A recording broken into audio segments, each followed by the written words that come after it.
Hi everyone, ব্যাগপত্র গুছিয়ে বেরিয়ে যাচ্ছি। আজ যাব মায়াপুর। অনেকদিন ধরেই যাবো বলে ভাবছিলাম, কিন্তু যাওয়া আর হয়ে উঠছিল না। ওই যে একটা কথাই আছে না, যে ভগবান তোমাকে যেদিন নিজে থেকে ডাকবে সেদিন হঠাৎ করেই চলে যাবে। ঠিক আমাদের সাথেও তেমনটাই হয়েছিল।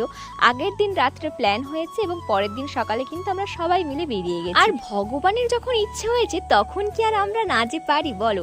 তাই কিন্তু আমরাও আর বেশি দেরি না করে সবাই মিলে বেরিয়ে গেছি। যাবো এখন মায়াপুর। যেহেতু আমরা অনেকটাই সকাল সকাল বেরিয়েছিলাম, তাই বাইরের ওয়েদারটা খুব সুন্দর ছিল, কিন্তু বেলা বাড়ার সঙ্গে সঙ্গে প্রচণ্ড গরম। আর এই ট্রেন লেটের ব্যাপারটা তো প্রত্যেক দিনের একটা সমস্যা হয়ে দাঁড়িয়েছে। যাই হোক, আমরা চলে গেছিলাম হাওড়া, আর হাওড়া থেকে ধরে নিয়েছিলাম কাটোয়া লোকাল। কাটোয়া লোকাল ধরে নবদ্বীপ স্টেশন পেরোনোর পরেই কিন্তু আছে বিষ্ণুপ্রিয়া। তো বিষ্ণুপ্রিয়া হলটে আমরা নেমে ধরে নিয়েছি টোটো। এবার টোটো ধরে যাবো আমরা ফেরিঘাটে। আর এই ঘাটের ওপাশেই আছে মায়াপুর, তাই আমাদের প্রথমেই ঘাট পেরোতে হবে। তার জন্য কেটে নিয়েছি এখানে লঞ্চের টিকিট। আর ওই দেখো দূর থেকে মায়াপুর মন্দির কত সুন্দর লাগছে, আর চারিদিকের ভিউটাও কিন্তু বেশ সুন্দর। এখানে একটা ব্যাপার দেখো, ভাগীরথী আর জলঙ্গি নদীর মিলন স্থল হচ্ছে এইটা।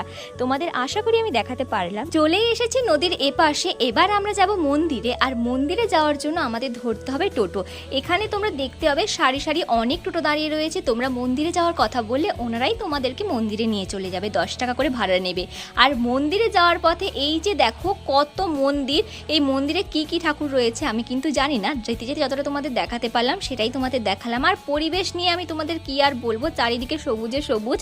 যারা মায়াপুরে গেছো তারা তো জানোই কেমন পরিবেশ, আর যারা যাওনি তারা একবার হলেও যে মায়াপুর থেকে ঘুরে এসো।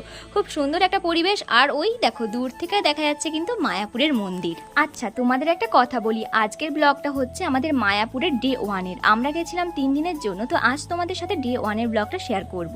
আমরা চলে এসেছি মায়াপুরের 4 নম্বর গেটে। আর ওই দিন মায়াপুরে প্রচুর ভিড় ছিল, তাই কিন্তু ভবন পাওয়া একটু মুশকিল হচ্ছিল, কিন্তু আমরা ভবন পেয়ে গেছিলাম। তোমাদের একটা কথা বলে রাখি, ওখানে অনেক দালাল টাইপের মানুষ থাকবে যারা তোমাদের বলবে অনেক কম টাকায় ভবন খুঁজে দেবো, কিন্তু ওদের পাল্লায় পড়ো না, নিজেরা একটু খুঁজো, অনেক ভালো ভবন পেয়ে যাবে।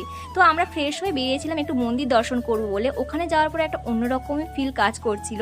আর তারপরে মন্দির দর্শন করে আমরা খেয়ে নিয়েছিলাম এখানে চাউমিন, মোমো আর ভাত। খেতে আজকের মতো ব্লগটা এখানেই শেষ করলাম। দেখা হচ্ছে নেক্সট ব্লগে। টাটা।